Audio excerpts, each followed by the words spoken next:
বিধ্বংসী ঘূর্ণিঝড় মান্থার প্রভাব এখনও পুরোপুরি কাটেনি। এরই মধ্যে বঙ্গোপসাগরে ফের নতুন করে ঘূর্ণিঝড়ের আশঙ্কা। নভেম্বরের 5 তারিখ থেকেই ফের শুরু হতে পারে ঝড় বৃষ্টি। বাংলার জেলায় জেলায় ফের দুর্যোগের অশনি সংকেত। বঙ্গোপসাগরের ঘূর্ণাবর্তটি আগামী 48 ঘন্টার মধ্যেই শক্তি বাড়িয়ে নিম্নচাপে রূপ নিতে পারে বলে আশঙ্কা। এর প্রভাবে বাংলার বিভিন্ন জেলাগুলিতে চলতে পারে ব্যাপক ঝড় বৃষ্টি। তবে এর প্রভাবে বাংলার কোন কোন জেলাগুলিতে আগামী কয়েকদিন চলবে ঝড় বৃষ্টি, কবে থেকে জাঁকিয়ে শীত পড়বে বাংলায়, কি আপডেট পাওয়া যাচ্ছে এই মুহূর্তে, সবই বিস্তারিত জানাবো এই মুহূর্তের সরাসরি লাইভ আপডেটে। বিস্তারিত জানতে ভিডিওটি অবশ্যই শেষ পর্যন্ত দেখবেন। আর সবার আগে সবার প্রথম আপনার জেলার আবহাওয়ার পরবর্তী লেটেস্ট আপডেটগুলি জানতে আপনার জেলার নামটি কমেন্ট করে জানিয়ে দেবেন। আর আমাদের ইউটিউব চ্যানেলটি সাবস্ক্রাইব করে আমাদের সঙ্গে থাকবেন। আমরা চলে আসলাম এই মুহূর্তে বৃষ্টি বজ্র মোডে। তার আগে দেখব আজ দিনভর কেমন থাকবে পশ্চিমবঙ্গ এবং বাংলাদেশের জেলাগুলির আবহাওয়া। আজ বিকেল সন্ধ্যা এবং রাতের দিকে আবহাওয়া কেমন থাকবে, এদিকে যা আপডেট পাওয়া যাচ্ছে কলকাতা থেকে শুরু করে উত্তর 24 পরগনা এবং দক্ষিণ 24 পরগনা জেলা, পূর্ব মেদিনীপুর, পশ্চিম মেদিনীপুরের দিকে এই মুহূর্তে আংশিক মেঘাচ্ছন্ন আকাশ লক্ষ্য করা যাচ্ছে। আর মাত্র কিছুক্ষণের মধ্যে কিন্তু আবহাওয়া কিছুটা দুর্যোগপূর্ণ হতে পারে। এবং এদিকে পশ্চিমের জেলাগুলি পুরুলিয়া, বাঁকুড়া জেলা এসব অংশ এই মুহূর্তে আংশিক মেঘাচ্ছন্ন আকাশ লক্ষ্য করা যাচ্ছে। হুগলি, হাওড়া, আরামবাগ থেকে শুরু করে এদিকে পূর্ব বর্ধমান, পশ্চিম বর্ধমান জেলা এবং এদিকে মোটামুটি দক্ষিণবঙ্গের প্রায় সমস্ত জেলার আকাশে আংশিক মেঘাচ্ছন্ন আকাশ লক্ষ্য করা যাচ্ছে। দিনের একাধিক সময়ে মেঘাচ্ছন্ন আকাশ থাকবে। এবং এদিকে পশ্চিমবঙ্গে উত্তরবঙ্গের জেলাগুলি মালদহ জেলা এবং আলিপুরদুয়ার, কোচবিহার জেলা, শিলিগুড়ি এবং জলপাইগুড়ি থেকে শুরু করে দার্জিলিং, কালিম্পং, উত্তর দিনাজপুর, দক্ষিণ দিনাজপুরের দিকেও কিন্তু এই মুহূর্তে আংশিক মেঘাচ্ছন্ন আকাশ লক্ষ্য করা যাচ্ছে। এবং বাংলাদেশের চট্টগ্রাম বিভাগ এবং ঢাকা, রাজশাহী, রংপুর এসব অংশ কিন্তু এই মুহূর্তে গোটা বাংলাদেশ জুড়েই মেঘাচ্ছন্ন আকাশ লক্ষ্য করা যাচ্ছে। আর মাত্র কিছুক্ষণের মধ্যেই আবহাওয়ার কিছুটা বেশ পরিবর্তন হবার সম্ভাবনা কিন্তু থাকছে। তবে কোন কোন জেলাগুলিতে আজ বৃষ্টির সম্ভাবনা রয়েছে আমরা সেই আপডেটে চলে আসি। এই মুহূর্তে সরাসরি চলে আসলাম আমরা বৃষ্টি বজ্র বোর্ডে এবং দেখব আজ কোথায় কোথায় বৃষ্টির সম্ভাবনা থাকছে। আজ পশ্চিমবঙ্গের দক্ষিণবঙ্গের জেলাগুলিতে খুব একটা বৃষ্টির সম্ভাবনা না থাকলেও যদি আমরা দেখি আজ পশ্চিমবঙ্গের দক্ষিণবঙ্গের কিছু কিছু অংশে হালকা বৃষ্টি হতে পারে, যেমন পূর্ব বর্ধমান জেলা, পশ্চিম বর্ধমান জেলা এবং এদিকে বাঁকুড়ার দিকে এবং নদিয়া জেলা এসব অংশে কিন্তু হালকা সামান্য বৃষ্টির একটা সম্ভাবনা কিন্তু থাকছে। এবং খড়গপুরের দিকেও কিন্তু আজ খড়গপুর এবং চাকুলিয়া এসব অংশ কিন্তু আজ অতি সামান্য ছিটেফোঁটা বৃষ্টির একটা সম্ভাবনা থাকছে। তবে আজ কিন্তু ভারী বৃষ্টির কোনো সম্ভাবনা পশ্চিমবঙ্গের দক্ষিণবঙ্গের জেলাগুলিতে নেই। এবং উত্তরবঙ্গের কিছু কিছু অংশে আজ বৃষ্টির সম্ভাবনা শিলিগুড়ি, জলপাইগুড়ি, দার্জিলিং, কালিম্পংয়ের দিকটা এবং এদিকে মালদহর দিকটা হালকা সামান্য বৃষ্টির সম্ভাবনা। বাকি জেলাগুলিতে আবহাওয়া শুকনোই থাকবে, মেঘাচ্ছন্ন থাকলেও বৃষ্টির সম্ভাবনা থাকছে না। এবং বাংলাদেশের চট্টগ্রাম বিভাগ এবং কুমিল্লা, বরিশালের দিকটা এবং কলাপাড়ার দিকটাতে আজ বজ্র বিদ্যুৎ সহ মাঝারি বৃষ্টি হতে পারে।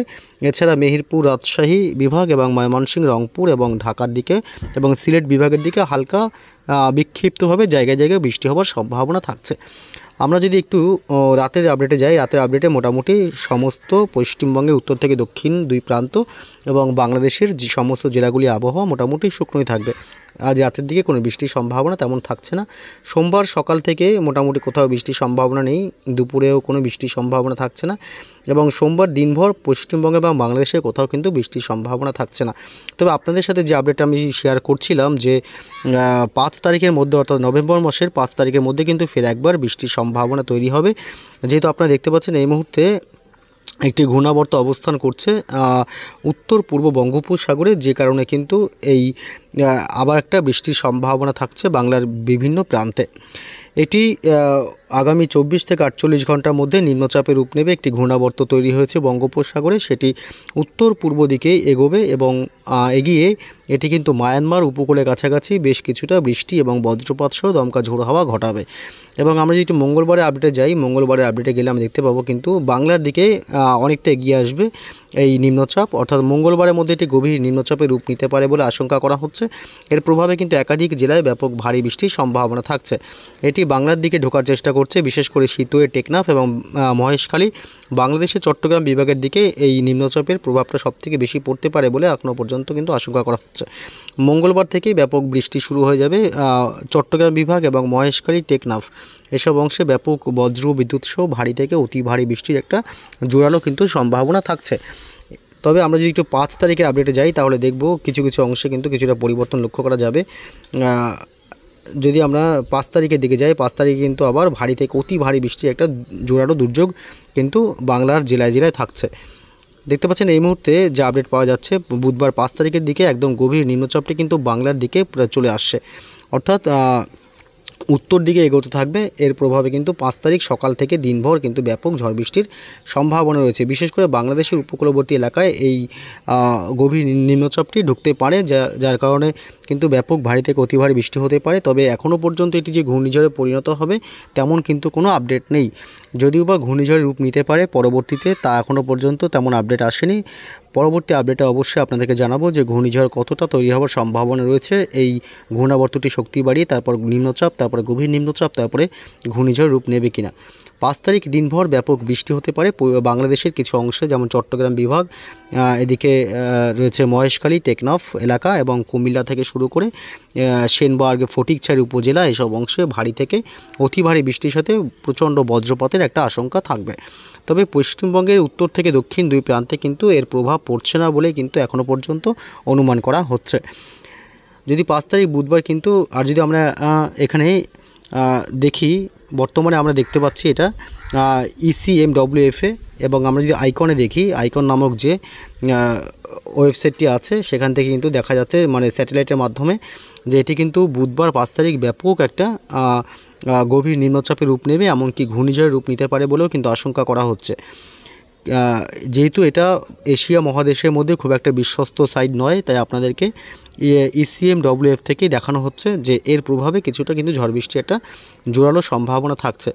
তবে পশ্চিমবঙ্গে কিন্তু এর কোনো প্রভাব পড়ছে না। তবে আগামী দিনে আবার নিম্নচাপ তৈরি হবে কিনা তার আপডেট আমরা পরবর্তীতে অবশ্যই আপনাদেরকে দেব।